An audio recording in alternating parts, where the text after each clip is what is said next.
আসসালামু আলাইকুম, কেমন আছেন সবাই? সবাইকে আমন্ত্রণ জানাচ্ছি আমার শখের ব্লগ চ্যানেলে। আজকে আপনাদের সাথে যে ভিডিওটি শেয়ার করব সেটা হচ্ছে একটা পিঠার আইটেম। সেটা আমাদের অনেকেরই পছন্দ, পাটিসাপটা পিঠা।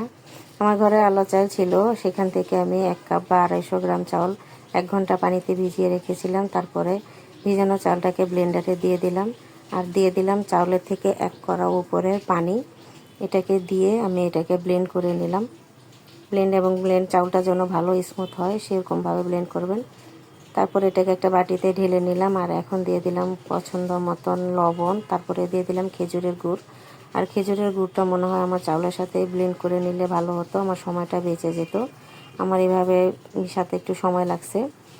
তারপর আমি দিয়ে দিলাম এখানে ময়দাটা আসলে 1 কাপ চাউলের সাথে হাফ কাপ ময়দা যায়, তবে আমি এখানে 3 টেবিল চামচ ময়দা নিয়েছি।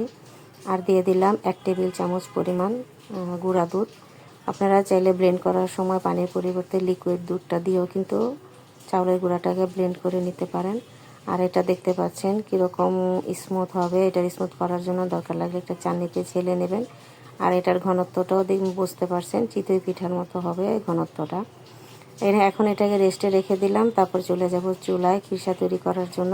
প্রথমে কড়াই দিয়ে দিলাম, তারপরে দিয়ে দিলাম সাদা তেল। যাদের ঘরে ঘি বা বাটার আছে তারা ঘি বা বাটারও দিয়ে দিতে পারেন। তারপরে এই তো আমার এখানে পোলাও চাল আমি একটু ব্লেন্ডার করে গুঁড়ো করে নিয়েছিলাম। এটাকে দিয়ে তেলটার মধ্যে খানিকক্ষণ ভেজে তারপরে দিয়ে দিলাম পুরো পর্যাপ্ত পরিমাণে পানি। পানিটা দেওয়ার পর এর মধ্যে একটু গোটা মশলা দিলাম তেজপাতা, লং, এলাচ, দারচিনি একটা একটা করে। তারপরে দিয়ে দিলাম খেজুরের গুড়টা। আর এখন এটাকে আমি মিডিয়াম থেকে লো হিটে দিয়ে দিব, আর ঢাকা দিয়ে দিব যেন চাউলটা ভালোভাবে সিদ্ধ হয়ে আসে। 5 থেকে 6 মিনিটের পর আমি আবার ঢাকা খুলে নিচ্ছি। এখন পানিটা প্রায় শুকিয়ে আসছে। এখন এর মধ্যে দিয়ে দিলাম গুঁড়া দুধ। তারপরে দিয়ে দিলাম সামান্য নারকেল কোড়াটা আমি এখানে একটু অল্প ব্যবহার করছি, কারণ আমার বাচ্চারা নারকেল কোড়াটা খেতে চায় না। আর এখানে আপনারা চাইলে বাদামও ক্রাশ করে দিতে পারেন, এতে স্বাদটা আরও বেড়ে যাবে। তারপরে খিরসাটা নামিয়ে ঠান্ডা করে নিলাম। আর এখন চুলার মধ্যে আমি কড়াই বসিয়ে দিলাম। দিয়ে প্রথমে এটাকে তেল ব্রাশ করে নিয়ে এখন গোলাটাকে দিয়ে দিচ্ছি। আর আমরা চাপটি যেভাবে ছড়িয়ে দিই ঠিক সেভাবেই ছড়িয়ে দিলাম, আর ঢাকা দিয়ে দিলাম 1 থেকে 2 মিনিটের জন্য। 1 থেকে 2 মিনিটের ভিতর পরে ঢাকা খুলে এখন আমি খিরসাটা দেখতে পাচ্ছেন ঠান্ডা হয়ে যাওয়ার পর একেবারে ঘন হয়ে গেছে। যারা খিরসাটাকে কম ঘনত্বে খেতে চান তারা আরও লিকুইড থাকতে এটাকে নামিয়ে নেবেন।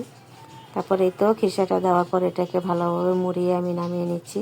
আর তৈরি হয়ে গেছে আমার পাটিসাপটা পিঠা। প্রথমবার বানিয়ে আলহামদুলিল্লাহ খুব ভালো সাকসেস পেয়েছি, এবং পিঠাগুলো খেয়ে সবাই খুব প্রশংসাও করলো। আপনারাও রেসিপিটা দেখে বানিয়ে নেবেন আর কমেন্টে জানাবেন কেমন হলো। এই তো আমার পাটিসাপটা পিঠাগুলো আমার এখানে 1 কাপ চাউলের গোলা থেকে প্রায় 12টির মতন পাটিসাপটা পিঠা হয়েছে। ধন্যবাদ সবাইকে আমার সম্পূর্ণ ভিডিওটি